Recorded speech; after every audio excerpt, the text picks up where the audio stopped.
So when I was a kid, I grew up with a lot of Pixar movies. Not only Pixar movies, but a lot of just Disney movies in general. This would include Marvel, this would include also Star Wars, but mostly it would be high concept movies. My parents would also take me to see Transformers, Harry Potter. I can go on and on with the type of movies that I would watch when I was a kid. But pretty much they were high concept. They were big budget sci-fi or fantasy films. And for the time being, I did enjoy those films. I did like them, but they also gave me inspiration. And you would assume that would be a good thing, right? But in reality, it's not as good as I thought it was because it gave me a misconception on how films are supposed to be. Before, I thought it was necessary to have like this high budget, high CGI and all these crazy effects and have high stakes. I thought that was necessary in order to make a good film, but that's not really necessary to make a good film. The reason why we are invested into these high budget films, it's not because of the world or the CGI that's in it, it's because we're invested in the characters. Some movies do this right and some movies do this wrong. For example, the reason why we like The Incredibles so much is because of how much we can relate to it. Even though it's high concept, high fantasy, the fact that it is relatable and the arc is so clear, that makes it so we are entertained by it. And you can't make a film that's trying too hard to relate to others because it has to be genuine. You have to make a film that it comes out of you, that your experience is somehow ingrained into a film, because that's how it is. Usually films are like about change. There's some sort of character change that's in a film, and that change usually correlates with your own change. You discover something about the world that you didn't know before. That's why in a film you usually start with a character already with a status quo, but at the end of the film that character's world has changed in some way. And that's how we humans usually see things. We are status quo, we see our world through a certain way, we go through an experience, and that experience realize something about the world, have a new concept of the world. And some people might agree with this concept and some people might not, but the fact that that character went through that journey is what makes it relatable, because we as humans can all relate to change. All of this is to say that this is what a film is supposed to be, is how films that aren't really that high concept keep audience engaged. For example, Breaking Bad is not really that high of a concept. Like, the world is not at stake. The only thing that is at stake is Walter's life. But because we care about Walter, because we relate so much to him, that makes it so we care about what's at stake for him. But let's break it all down. First of all, what is a high concept idea? And it's pretty much an idea that's easy to grasp. And this has changed throughout history. You know, you can go back to monster movies on Dracula. Like, I recently watched Nosferatu for the first time, and I can see why it became so popular, because it's a really easy idea. And it doesn't rely on like explaining what the monster is, because we already know it. Humans are drawn to familiarity, you know, things that people are familiar with. That's why we keep reusing high concept ideas over and over. Like superheroes, everybody knows superheroes. You know, everybody has had some sort of idea of what magic is, and then there's different people who interpret it different ways. And this has led to a lot of films that are high concept making a lot of money. High concept movies create a world that we are unfamiliar with, that we have not seen before. And I can see why people also like these type of movies, because it can help us like a way of escape realism, a way of escaping the real life by going into a world that's completely different from our own. But that's the thing. When you focus too much on world building, it distracts us from the main story, which is the character change, which is better than escaping realism, in my opinion. I feel like giving a change to the audience, making the audience feel something, is much more important than helping them escape from reality.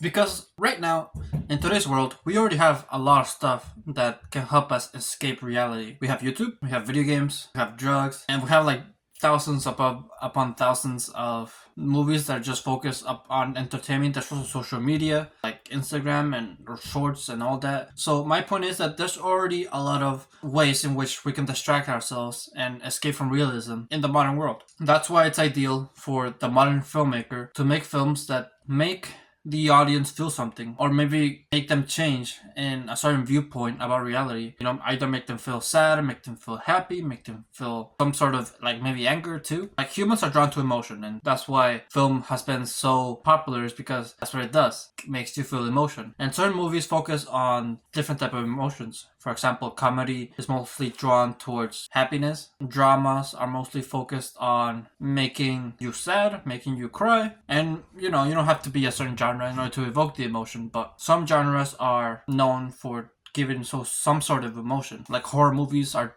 about fear. But focusing too much on world building can distract from that because we're all focused on this world that doesn't exist. And it's one of the reasons why I'm not the biggest fan of One Piece. Don't get me wrong, when One Piece focuses a lot on their characters, but mostly on the characters that we get to know. There's some characters who we know are going to be forgotten and are not going to show up for a long time. And it's really hard for us to care because we don't see them for a long time. Spoilers for Alabasta and Egghead, but I don't really care about King Cobra's death because Alabasta was probably 800 or 900 episodes ago from Egghead. And so having that character die in that moment, it doesn't make me feel anything because it was so long ago. That's again a different issue as to why One Piece it's not as good because it's been so long. There's also in certain arcs. I'm rambling too much about One Piece. This is not a One Piece episode, but if you guys want, let me know if you guys want a One Piece episode, just explaining why the parts that I think work and the parts that I think don't work. So yeah, let me know if you want to see that. Another example of this would be in the Transformers movies with Michael Bay. We don't really root for Optimus Prime and his end goal because we're distracted by all these explosions and mindless action, distracted by all of that, and we don't really focus as to what each character wants. In each movie, I could never tell you what I can't say that.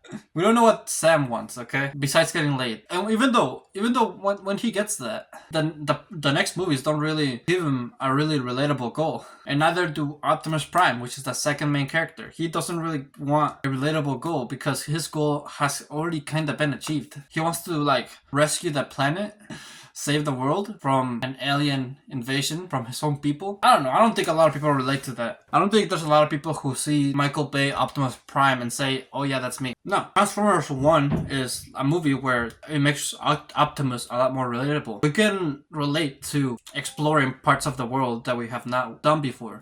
We can relate to losing a friend. We can relate to growing into the leader role or wanting to. These are just two examples, and I'm not saying that you shouldn't make high concept movies.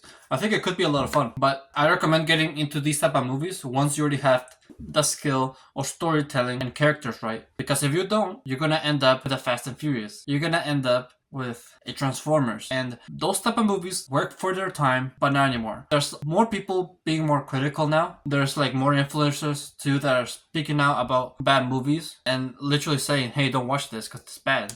And it's also actually relating to a lot of films that are not good doing bad in the box office. For example, the Joker movie. That's a high concept film, but people are not watching it because there's more people being critical of it and telling others not to watch it because it's bad. So that's why if you're gonna make a high concept movie now, just make sure that you get the filmmaking skills right first. So with that, thank you for watching this video. If you liked it, be sure to leave a like, subscribe if you're new or like my channel, and always remember to live your life like there's no tomorrow.